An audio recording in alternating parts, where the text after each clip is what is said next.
famille, c'est Djenzen, affaire pasteur Zawi. Et le pasteur a parlé fort.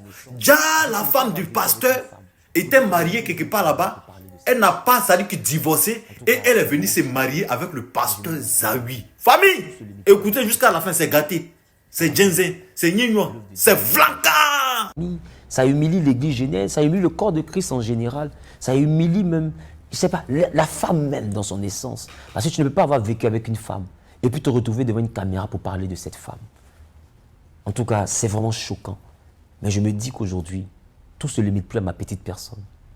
Ça va bien au-delà. L'œuvre de Dieu a été engagée. Des Gabonais, des Congolais, des Camerounais, des personnes aux États-Unis ont appelé de partout. D'autres ont été choqués. Et je suis sûr qu'il y en a peut-être qui ont freiné dans leur élan en Jésus-Christ. C'est pour tout cela, comme je redis, que je suis en train de faire cette vidéo. Donc quand je crois cette dame en 2013, pour venir au programme de la bigamie, quand je crois cette dame en 2013, au moment où nous décidons d'aller au mariage, parce que nous sommes mariés en septembre 2014, au moment où nous décidons d'aller au mariage, étant déjà membre de l'église, elle m'avait déjà confié qu'elle était en procédure, qu'elle avait fini sa procédure. Et que la grosse était chez une femme qui priait avec son père, son défunt père, que son âme repose en paix. Son défunt père avait une dame avec qui il priait, qui se serait occupée de la paperasse de son divorce et qui détenait en sa possession la grosse. Vous allez avoir l'occasion d'écouter un élément tout à l'heure qui va vous envoyer à comprendre ce que je suis en train de dire, qui est une confrontation à laquelle elle a pris part et où elle reconnaît que je n'ai pas été mêlé à cela. Demandez-lui simplement, demandez-lui simplement.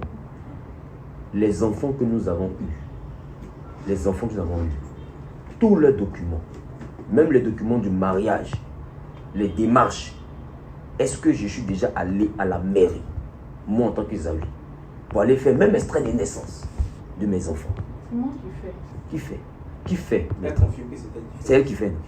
Même le mariage, est-ce que moi je suis parti à la mairie de Marcory pour tirer quelque chose? Ça, ma femme, j'ai confié. C'est moi qui ai fait tout, même lui. Ça, ma femme, j'ai confié. Elle est là et puis je parle. Elle vient de confirmer ou pas? Mais je ne suis jamais parti à la mairie pour faire un document. Il me fait quoi que ce soit. J'ai délégué. Mais quand j'ai découvert, là, il est question d'annuler. Est-ce qu'elle m'a présenté un document pour que je sois capable d'annuler? Puisqu'on est dans l'illégalité, on a découvert. La dame t'a grugé, d'accord. Mais est-ce qu'elle a présenté un document pour dire, bon, comme on est dans l'illégalité, bon, et que moi je ne veux pas vivre dans l'illégalité, allons-y annuler le mariage. Voici le document, annulons le mariage simplement. Est-ce qu'elle a fait ça? Pourquoi j'ai produit un document pour annuler? Je vais comprendre. Hein. Mais le document pour annuler, c'est simple. Même dans ton acte de mariage, permet d'annuler. Non, en fait, ce qu'il est en train de dire, c'est que pendant que tu es marié, à aucun moment tu es venu lui dire voilà, le jugement de divorce, enfin le divorce a été prononcé. Donc il n'avait pas de support. Mais parce qu'on n'a jamais parlé d'annuler. C'est ça que je mais à chaque histoire, Nadia, je répétais ça. Il revient tu dis que elle m'a dit que c'était comme un chantage. C'est que toujours je parlais de ça. Donc j'ai aucun document, maître. Vous comprenez? Donc depuis 2016 là-bas, à chaque histoire je ramène ça. Notre mari n'est pas valable. Notre mari n'est pas valable. Mais j'ai pas de papier. L'année dernière, si je comprends, il n'y a pas de couper. Si je comprends, moi en disant ça, je pensais que tu me fais du chantage, mais j'ai jamais. C'était pas du chantage. C'était pas du chantage. Voilà. Si j'avais vraiment bien compris comme ça, je n'allais pas me fâcher aujourd'hui. Vous ne voyez pas, excusez-moi. Lui, il a ses qualités, il a ses défauts. Quand tu as tes qualités, tu as tes défauts. Mais si vous ne vous asseyez pas pour vous comprendre, au moins sur vos désaccords ou vos accords, vous n'allez pas pouvoir avancer. Quand tu as appris le fait qu'il te parlait de ça comme un harcèlement, alors que lui, il tentait d'attirer ton attention que Nadia, notre mariage là, il n'est pas bon parce qu'on n'a pas encore les éléments. Où sont les éléments pour qu'on puisse voir quelle solution on va trouver au problème? Maître. C'était ça. Maître. Ou bien c'était ça. Voilà ça. C'était ça, Nadia. Nous rentrons dans le mariage parce que c'est elle qui a fait tous les documents du mariage.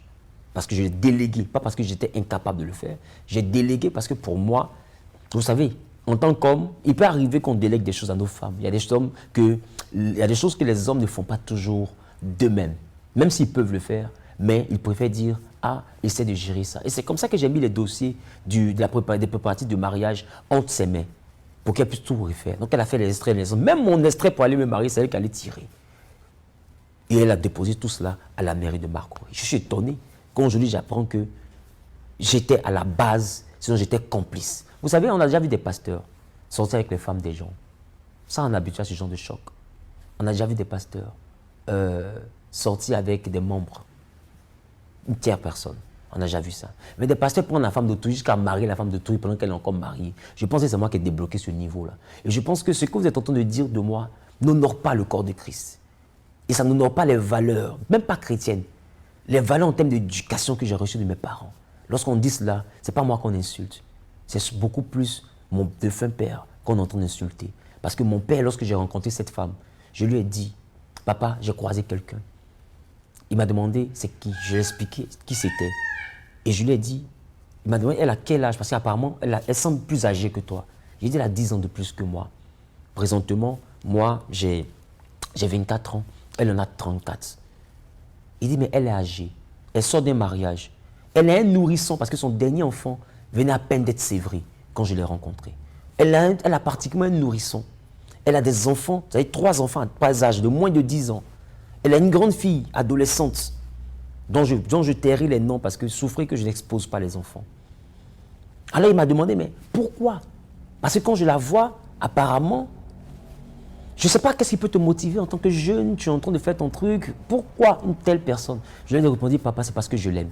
Xavier m'a ruiné. Peut-être que tu ne sais pas. Ceux qui pensent que je suis une crève, la faim ou quoi que ce soit. Moi, ça fait 20 ans que je travaille. Lui n'était qu'étudiant. Vous allez avoir l'occasion d'écouter encore un élément tout à l'heure.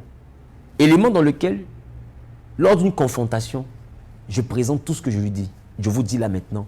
Et cette dame n'a pas pu me répondre autrement que par l'affirmatif. Parce que je ne suis pas mis avec elle parce qu'elle avait l'argent. Elle n'était pas riche. Que je ne t'aime pas. Moi, je ne t'aime pas. Et puis, je vais te marier. En septembre 2014, on s'est mariés, maître. En janvier 2015, je n'avais pas 180 pour payer le loyer. Elle est là. Elle dit, je l'ai ruiné. Bon, de septembre à janvier, on n'a pas 180 000, toi et moi. Donc, tu étais riche à quel moment? Je n'ai pas dit que j'étais riche. Non, tu étais riche à quel moment? Je pense que vous me comprenez un peu. Je veux qu'elle comprenne qu'elle allait trop fort dans ses dires. Tu as dit riche, tu n'étais pas riche, mais tu avais du temps, tu vis, mais tu n'étais pas riche. Voilà, tu n'étais pas riche. Je lui ai dit qu'elle était millionnaire.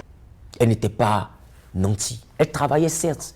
Mais peut-être que le fait de travailler, comme on a toujours présenté les pasteurs comme les misérables, pourrait introduire que, comme il était que pasteur, moi je travaillais, ça veut dire quelque chose, donc truc. Mais en même temps, c'est le même pasteur aujourd'hui qui a dit, je travaille, mais il est bien placé aujourd'hui. Je veux rappeler que je n'ai pas travaillé dans une institution pour avoir le niveau que j'ai aujourd'hui, même si c'est un tout petit niveau. Mais je pense que déjà de là où elle se trouve, elle élève ce niveau déjà au stade de la réussite. Ça veut dire qu'en tant que pasteur, on n'a pas signé un pacte avec la misère. Donc le fait de dire qu'il n'était que pasteur, il n'était qu'étudiant, c'est moi qui l'ai rendu ce qu'il est. Je pense que c'est un peu prétentieux. Parce qu'aucun homme ne peut faire d'un homme ce qu'il est. Pour moi, c'est Dieu qui fait d'un homme ce qu'il est.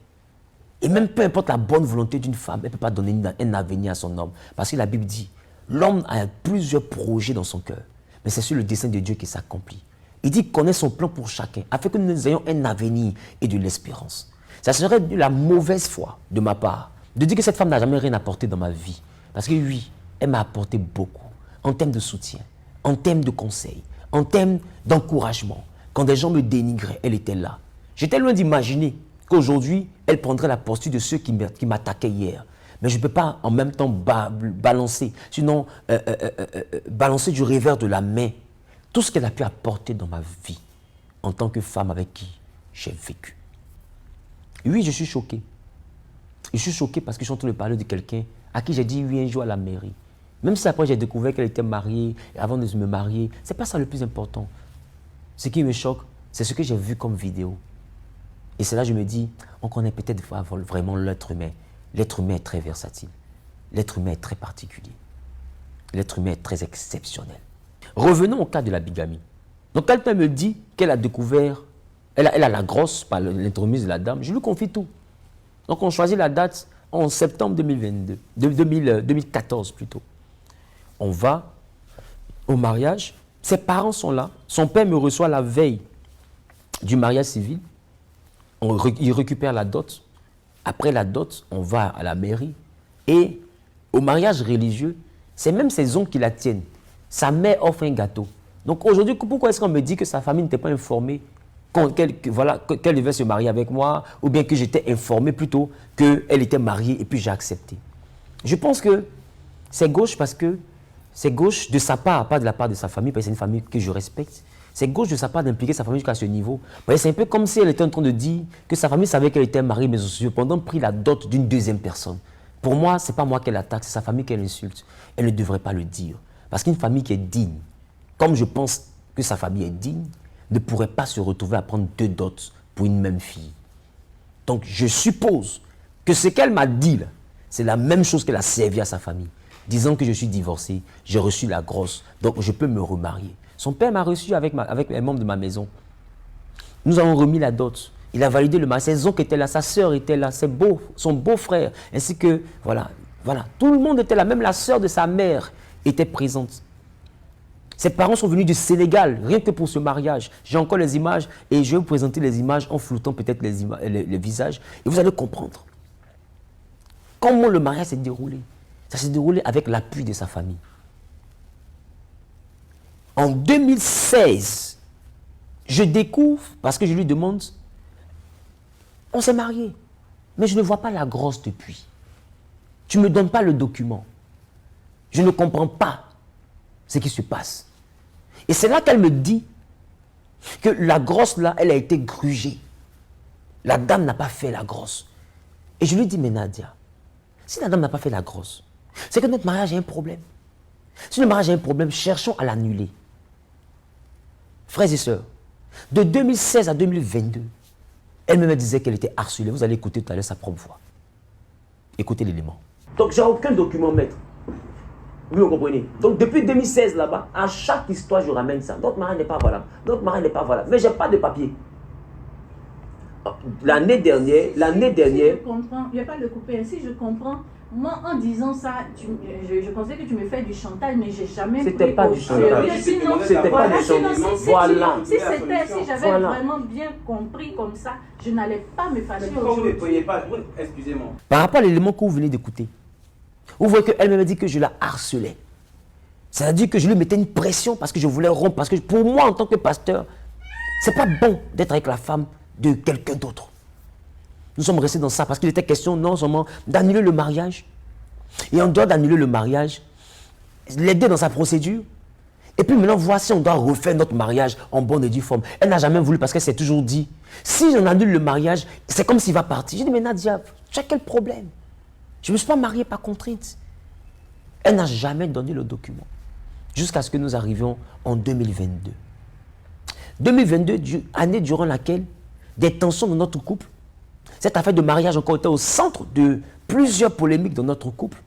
Et une supposée histoire, sur laquelle je vais revenir d'ailleurs, qui dit que j'en voudrais à sa vie, que je voulais la tuer, ou bien qu'elle allait mourir, je ne sais pas dans quelles conditions, mais sur une table d'accouchement, je ne sais pas. Donc, nous nous sommes retrouvés en 2022 avec des litiges. Donc, à partir de ces litiges-là, quand nous nous sommes séparés, je range la chambre un jour, et c'est là que je tombe sur le document qu'elle ne m'a jamais donné depuis 2016 jusqu'à 2022, soit 6 ans, au point que vous avez entendu tout à l'heure qu'elle dit, c'est comme s'il me harcelait avec. Parce que oui, je voulais régulariser ma situation, mais pas pour l'abandonner, pour qu'après nous puissions nous remarier. À quel moment l'envie de ne plus me remarier avec elle vient? Cette envie-là vient lorsqu'en 2022, je représente la situation et que je commence à voir que, voyons que je suis décidé cette fois-ci à aller jusqu'au bout, parce que là, je propose la séparation de corps totale. Là où elle dit qu'elle fuyait pour sa vie, j'avais proposé la séparation de corps. C'est qu'elle appelle « j'ai fui pour ma vie ». Voyons que je proposais la séparation de corps, elle va maintenant commencer à dénigrer. Et c'est suite à ce dénigrement que Choco Altamira, est sorti en janvier-février de l'année 2023. Et c'est quand j'ai commencé à entendre le dénigrement qu'elle racontait dans les inbox des fidèles. Parce que c'est elle qui gérait le téléphone de l'église, c'est elle qui gérait les réceptions, les personnes venaient à sa rencontre. C'est quand j'ai vu le dénigrement qu'elle faisait que j'ai résolu désormais de me séparer définitivement d'elle sans aucun autre moyen de recours. Et c'est ce qui a envoyé l'annulation du mariage en 2023. Donc, de 2016 jusqu'à 2022, dans une affaire où j'ai la vérité, mais je n'ai pas de documents. Je pensais même qu'elle était mariée à Cocody. Comme vous pouvez entendre, parce que ce que vous entendez là, c'est lié à une confrontation qui s'est produite chez son avocat. Pour moi, même là, elle s'était mariée à la mairie de Cocody. Pour moi, elle s'était mariée à la mairie de Cocody. C'était ça dans ma logique. Après, j'ai découvert que c'était au plateau. C'est au plateau. Voilà, voilà. Moi, j'ai jamais su. Mais bon, tu m'as jamais demandé aussi. Voilà. Parce que lorsque j'ai découvert le document, je lui ai fait part de ma volonté d'annuler le mariage. Elle s'est dit, c'est mieux qu'on parte au divorce. J'ai dit, mais divorce pourquoi? S'il y a de quoi annuler le mariage, ça, ce document, je te demandais ça depuis 2016. Je n'ai pas été capable de donner un seul document. Même l'acte de mariage pouvait annuler notre mariage pour me mettre en règle. Imaginez-vous un peu. Si le mari, par désir de vengeance, de 2014 jusqu'à 2022, débarquait un jour à l'église, dit, je suis venu chercher ma femme. Votre pasteur a marié ma femme. J'allais répondre quoi? Si je me séparais aussi, j'ai déjà eu des enfants avec elle. Je me sépare, je suis dans mon coin. Sachant que c'est une femme avec qui je vais faire ma vie. Parce qu'on ne se marie pas à 24 ans. Parce qu'on a envie de divorcer. Donc si je me sépare aussi pour dire, j'ai découvert le document, je me sépare de toi, c'est comme si je divorce d'elle, je n'ai pas envie de divorcer d'elle. Donc j'étais entre le marteau et l'enclume, de 2016 plutôt quand j'ai découvert, jusqu'à 2022. Mais elle n'a jamais donné de document pour qu'on puisse aller dans le sens de l'annulation. Jusqu'à supporter un chantage, vous avez même entendu sa voix. Parce qu'à chaque fois je lui disais, notre mariage n'est pas légal, notre mariage n'est pas valable, notre mariage n'est pas valable, annulons. J'ai dit, mais non. Donc du coup, je n'étais plus dans un mariage, j'étais comme dans une prison. Parce que quand tu te maries de par ta propre volonté et que la personne en face ne te fait pas suffisamment confiance pour annuler le mariage, pour aller vers un remariage, c'est que la personne se dit que si elle te laisse, tu vas partir. Donc c'est quelque chose qu'en réalité, tu n'es pas avec une femme. Tu es avec quelqu'un qui te tient et je cherchais le document. Comment avoir le document? C'est en 2022 que je tombe sur le document. Et quand je tombe sur le document, qu'elle voit que j'ai en fait le document, elle commence une cabale et elle embauche Choco Altamira pour commencer à me salir officiellement. Je l'ai interpellée. Voyez ce que j'apprends, voyez ce que j'apprends. Elle a nié connaître Choco Altamira. C'est dans la vidéo que vous avez vue d'elle, que j'ai su qu'elle causait avec Choco Altamira, que j'ai eu la confirmation. Choco Altamira a dit que c'est elle qui était à la base de l'information. Que je serais mystique, je serais ceci, elle fuyait pour sa vie, j'ai voulu la tuer sur sa grossesse. La grossesse me revenant à la grossesse. Quand on se sépare en mai, je ne sais pas qu'elle est enceinte. Elle part, elle est hors maison, elle est chez ses parents. Parce que ça a commencé à aller dans tous les sens. Donc j'ai pris une décision radicale. Elle est chez ses parents. Aucun parent ne m'a appelé. Aucun proche ne m'a appelé. Pour dire, ah, tu as fait la dot de notre fille, tu nous as mariés, elle est chez nous ici, qu'est-ce qui se passe? Rien. Je n'ai pas eu d'appel. Même quand l'enfant est né en janvier, ma mère voulait aller voir l'enfant. Les parents ont refusé que ma mère voie l'enfant. Ils ont laissé ma mère en pleine rue. Ma propre mère. Qu'est-ce qu'elle a raconté? Je ne sais pas. Mais je pense qu'on ne prend pas la moitié de cola pour faire sacrifice. Si vous avez entendu la version de votre enfant, le minimum c'est de recevoir la famille de celui-là même qui est le père des enfants. Ils ont laissé ma mère en pleine rue. Elle est son chauffeur. Parce qu'elle voulait aller voir sa petite fille qui venait de naître en janvier 2023. Je ne savais pas qu'elle était enceinte. Et de par certains antécédents qu'il y avait dans notre couple, elle m'annonce étant dehors là-bas, non, je suis enceinte, j'ai presque ceci, j'ai presque cela. Je dis, ah, par rapport à ce que, non, une chose sur laquelle je ne vais pas revenir. Voilà. Par rapport à cet antécédent-là, moi je te dis une chose. Si l'enfant que tu portes est de moi, en tant que ton mari, tu vas accoucher sans problème. Mais si l'enfant n'est pas de moi, là où tu t'en vas là, soit tu avoues, ou bien où tu t'en vas sur le lit d'hôpital là, tu ne vas pas sortir de là-bas vivante. Parce que tu ne peux pas me mettre dans une situation pareille. Je pense que certains essaient de comprendre de quoi je veux parler. Et c'est ça qu'elle appelle, il m'a menacé que je vais mourir sur le lit d'hôpital, des pasteurs priaient sur le truc. Mais il faut dire ce que le monsieur t'a dit. Et ce que j'ai dit là, je pense avoir redit ça même devant l'avocat. Pour dire que si jamais l'enfant est de moi, il n'y aura aucun problème. Mais si l'enfant n'est pas de moi, dans ce cas-là, sache que la salle d'accouchement où tu parles, tu ne vas pas en ressortir, à moins que tu me dises la vérité. Je ne vois pas en quoi j'ai péché. Aujourd'hui, je fuyais parce qu'il en voulait à ma vie. Donc, je crois que Tamira commence sur les réseaux sociaux.